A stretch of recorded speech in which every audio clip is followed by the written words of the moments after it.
नमस्कार साथियों, Vikram math classes में आप सभी का स्वागत है। यहाँ पर अभी जो आपकी 12 जून को जो आपकी एग्ज़ाम है उसके अंदर वित्तीय साक्षरता की जो क्विज़ है किस तरह के इसके अंदर प्रश्न पूछे जाएंगे और इस पर हम चर्चा करते हैं। तो यहाँ पर एक जो क्विज़ है वो हम लेकर आए हैं, इसके अंदर आपको उत्तर देना है। सबसे पहला जो प्रश्न है इस तरह का पूछा जाएगा, हमें अपनी बचतों को बैंकों में रखना चाहिए क्यों? यह सुरक्षित है, ब्याज मिलता है, किसी भी समय निकाली जा सकती है या उपरोक्त सभी। कमेंट्स करके बताएं कौन सा आंसर आएगा। इसका आंसर आएगा डी, उपरोक्त सभी। अगला है, एटीएम पासवर्ड केवल किसको बताने चाहिए? जो आपका एटीएम के जो पासवर्ड हैं वो किनको बताने चाहिए? पति पत्नी को? नहीं। आज्ञाकारी पुत्र को? नहीं। आज्ञाकारी पुत्री को? नहीं। उपरोक्त में से कोई नहीं, डी आंसर। ठीक है, अपने पासवर्ड को किसी को नहीं बताएं, इसके लिए एटीएम कार्ड की एटीएम वाले। केवाईसी का क्या अर्थ होता है? जो केवाईसी करवाते हैं बैंकों में उसका क्या मतलब है? अपने ग्राहकों को पहचानने, अपने चरित्र को पहचानने, उपरोक्त दोनों। ध्यान रखें, केवाईसी का मतलब होता है अपने ग्राहकों को पहचानना, ए ऑप्शन। ठीक है। साहूकारों के लिए ऋण ब्याज दर बहुत अधिक होती है। जो आप साहूकार होते हैं, गांव में जो सेठ लोग होते हैं, उनके द्वारा जो पैसे लेते हैं उनसे, उनके बारे में बता रहा है। ब्याज दर बहुत अधिक है, कोई उचित लेखांकन नहीं, कोई पारदर्शिता नहीं, उपरोक्त सभी। इसका भी आएगा कि ब्याज दर बहुत अधिक होती है, उनकी 2 रुपये प्रति सैकड़े होती है, जबकि ब्याज जो बैंकों की होती है वो 24% दर होती है। लेकिन यहाँ पर 24 का मतलब 2% होता है, ये तो होता है 24, मतलब 1% बराबर होता है 12%। 1 रुपये बराबर 12, तो 2 के हो जाएगा 24। जबकि बैंकों की जो दर होती है वो शायद 10 या 11 के बीच में होती है, 10 या 11%। तो 10 या 11% होती है, तो ये आप समझ सकते हो कि कितना होगा, शायद 1 रुपये से भी कम पर हमें लोन मिलता है। ठीक है। और यहाँ पर जो क्विज प्रतियोगिता है इसके अंदर बैंकों से जो कि सारी जानकारी, लेन देन, क्या उनकी सुरक्षाएं हैं, क्या उनका बीमा, क्या एटीएम की क्या सुविधाएं हैं, केवाईसी की क्या है, इन सब के बारे में आपसे इस क्विज में प्रश्न पूछे जाएंगे।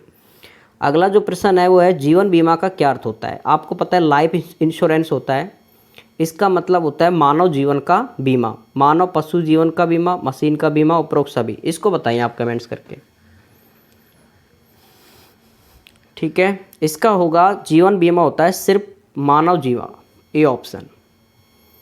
अगला है, सामान्य बीमा किस बीमे से संबंधित होता है? वो आग, चोरी, सेंधमारी, सभी से रिलेटेड होता है, वो डी आंसर।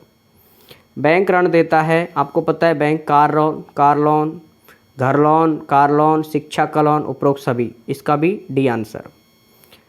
अगला है, किस करेंसी नोट में सुरक्षा धागा होता है? तो सुरक्षा धागा किस में होता है? इसमें ध्यान रखें, ये प्रश्न थोड़ा सा अच्छा है यहाँ पर कि जो सुरक्षा धागा होता है वो किन किन में होता है। तो ये 50 के में भी होता है, 100 के में भी होता है और 500 के में होता है। इसका आंसर आ जाएगा डी। पैसे रखने का सबसे सुरक्षित स्थान है, ज़मीन में गड्ढा खोद कर रखते हैं क्या पैसे? नहीं, गलत। लोहे के बॉक्स में, ये भी गलत। बैंक में, साहूकारों को तो बिल्कुल गलत। तो ये आ जाएगा आपका इसका सी अर्थात ग आंसर। ठीक है, तो ये आपकी प्रतियोगिता थी जिसके अंदर 9 प्रश्न थे। और देखें इसके बाद अगले 10वां प्रश्न है, सोने और चांदी के आभूषणों को बैंक के लॉकर में रखना चाहिए। बिल्कुल सही बात है, क्योंकि यह सुरक्षित होता है, चोरी का जोखिम नहीं होता। तो इसके ग आंसर आ जाएगा क और ग। बैंक पासबुक, आपको पता है बैंक आपको पासबुक जारी करता है, इसकी क्या शर्त होती है? बैंकों द्वारा जारी की जाती है, बिल्कुल सही बात है। बैंक खाते के लेन देनों का विवरण होता है, बिल्कुल। इसके अंदर आप कितने पैसे निकाल रहे हो, जमा करा रहे हो, उसका विवरण होता है। खाते का शेष को भी दर्शाता है कि कितना आपके अकाउंट में बचा है। तो इसका आंसर आ जाएगा डी, उपरोक्त सभी। बैंक किस पर ब्याज देता है? जमाओं, ऋणों या दोनों पर? ध्यान रखो, बैंक हमेशा ऋण पे कभी वन नहीं देता। बैंक आपको कोई भी आप सोना चांदी गिरवी रखो अर्थात उसको जमा कराओ, फिर आपको लोन दिया जाता है। तो इसका जो आंसर आएगा वो आएगा क। ठीक है, सिर्फ जमाओं पर ध्यान देता है वो, ए ऑप्शन। बैंक किस पर ब्याज देता है? तो आपको पता है सिर्फ जमाओं पर देता है, अभी वही प्रश्न था ये भी। तो इसका आ जाएगा ग आंसर, सॉरी ए। इंटरनेट बैंकिंग से क्या अभिप्राय है? आप पता है आपको सारा जो आपका डाटा होता है सब इंटरनेट बैंकिंग के द्वारा ही कार्य होते हैं, लेन देन सब। इसका जो कार्य होता है खाते का परिसंचालन इंटरनेट के द्वारा किया जाता है। खाता एटीएम के माध्यम से खोला जाता है? नहीं, एटीएम के माध्यम से कभी खाता खोलते नहीं है। तो इसका आंसर आएगा खाते के परिचालन इंटरनेट द्वारा, ए ऑप्शन। अगला है आवर्ती जमा में प्रत्येक माह एक निर्धारित राशि जमा की जाती है। आवर्ती जमा का मतलब यहाँ पर जमा कराना होता है। जमा की अवधि निर्धारित समय के लिए होती है। ब्याज का भुगतान मियादी जमा दर पर किया जाता है। ठीक है, तो इसका आंसर आएगा उपरोक्त सभी। एक बहुत ही अच्छा अगला प्रश्न है, एटीएम का प्रयोग करते हैं। तो एटीएम का प्रयोग आपको पता है नगद निकासी के लिए किया जाता है, कैश निकालने के लिए, जमा कराने, कैश खाते की पूछताछ के लिए, कि आप बैलेंस भी चेक कर सकते हैं इससे, खाते का विवरण। ठीक है, तो ये आएगा उपरोक्त सभी, डी आंसर इसका। रुपए डेबिट कार्ड क्या है? जो आपका डेबिट कार्ड होता है रुपए वाला, उसका क्या मतलब है? ये एक घरेलू डेबिट कार्ड होता है, बिल्कुल सही है। भारतीय राष्ट्रीय भुगतान निगम द्वारा आरंभ किया गया है, बिल्कुल किया गया है। सभी एटीएम और पीएमओ मशीन द्वारा स्वीकार किए जाते हैं, बिल्कुल किए जाते हैं, तो उपरोक्त सभी। आधार है, आधार कार्ड आपको पता है इसके अंदर कितने नंबर होते हैं? 12 नंबर होता है। ये एक UIDAI द्वारा जारी किया गया एक प्रमाण पत्र होता है, जो कि भारतीय एक पहचान पत्र है। तो इसके डे आंसर आ जाएंगे, सी, गे आंसर। और अगला है 19वां प्रश्न, पेन का अभिप्राय है। पेन क्या है? एक प्रकार के बर्तन, गलत। प्राथमिक खाता संख्या, बिल्कुल गलत। स्थायी खाता संख्या होती है, एक प्राण नंबर होता है आपका पैन नंबर, ये एक स्थायी खाता होता है। कहीं आपको प्राण आ जाए, ध्यान रखें आप, PRAN, ये प्राण होता है। ये गवर्नमेंट सर्वेंट के लिए एक अलग से एक स्थायी कार्ड नंबर होते हैं, ठीक है, सर्विस करने वाले। तो ये इसके अंदर आएगा। अब देखिए नेक्स्ट क्विज। पहला जो प्रश्न है अगली सेकंड क्विज का आपका, करेंसी नोट जारी किए जाते हैं। ये आपको इसकी जानकारी होनी चाहिए कि जो करेंसी नोट करता है उसे भारत रिजर्व बैंक करता है। जो RBI होता है, रिजर्व बैंक ऑफ इंडिया, ये इसको करता है। सिक्के जारी किए जाते हैं, तो सिक्के कौन करती है? भारत सरकार द्वारा किए जाते हैं सिक्के। शिक्षा ऋण आपको पता है, ट्यूशन फीस खर्चों को पूरा करने में, कोर्स पूरा करने के बाद चुनौती देश विदेश के पढ़ने में, तो उपरोक्त सभी, द आंसर। बैंक में खाता खोल सकता है भारतीय नागरिक, अनिवासी भारतीय, अनपढ़, उपरोक्त सभी लोग खाते खोल सकते हैं। ऐसे प्रश्न एग्जाम में पूछे जा सकते हैं क्विज में आपके। आधार सीडिंग का क्या अभिप्राय है? वर्तमान में ये बहुत ज़्यादा फेमस चल रहा है, तो इसलिए ये प्रश्न आ सकते हैं।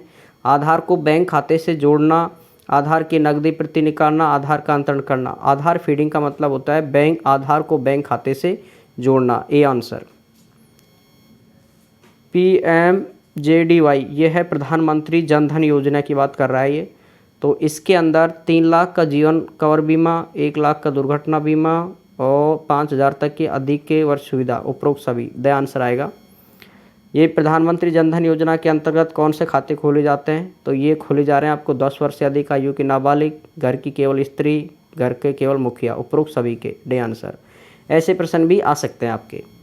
बैंक मित्र कौन होता है? बहुत ही अच्छा प्रश्न है। बैंक द्वारा नियुक्त बैंक और कोरस्पोंडेंस बैंक का महत्वपूर्ण ग्राहक, शाखा के सुरक्षा प्रहरी, तो इसका होता है ए आंसर, बैंक के नियुक्त कोरस्पोंडेंस, ए आंसर। अगला है अटल पेंशन योजना क्या है?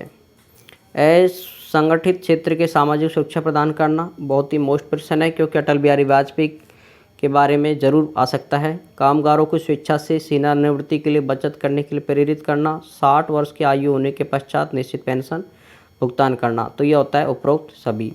प्रधानमंत्री सुरक्षा बीमा योजना क्या है? तो ये है दुर्घटना बीमा कवर योजना, ठीक है, सुरक्षा ये है दुर्घटना बीमा कवर योजना, ए ऑप्शन।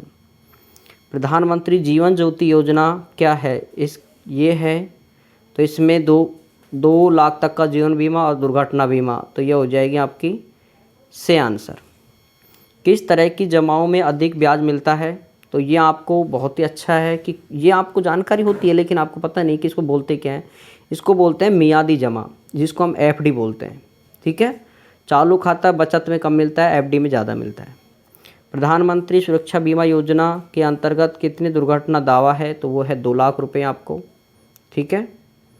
क्या अनपढ़ व्यक्ति में डेबिट कार्ड जारी किया जा सकता है? बहुत ही कन्फ्यूजन वाला प्रश्न। क्या अनपढ़ व्यक्ति को भी एटीएम कार्ड मिलता है? जी हाँ, मिलता है।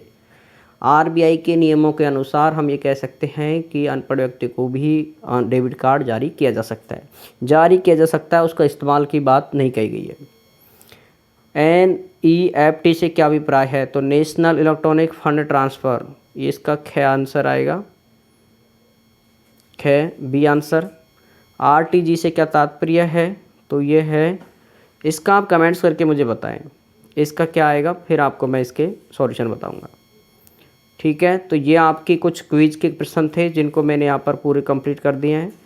तो आप मुझे कमेंट्स करके बताएं कि आपकी तैयारी किस प्रकार की है इसकी। और यदि वीडियो अच्छी लगी हो तो चैनल को सब्सक्राइब करें और वीडियो को लाइक करें। जय हिंद, जय भारत दोस्तों। और इसी तरह की वीडियो पाने के लिए आप हमारे चैनल से जुड़ सकते हैं।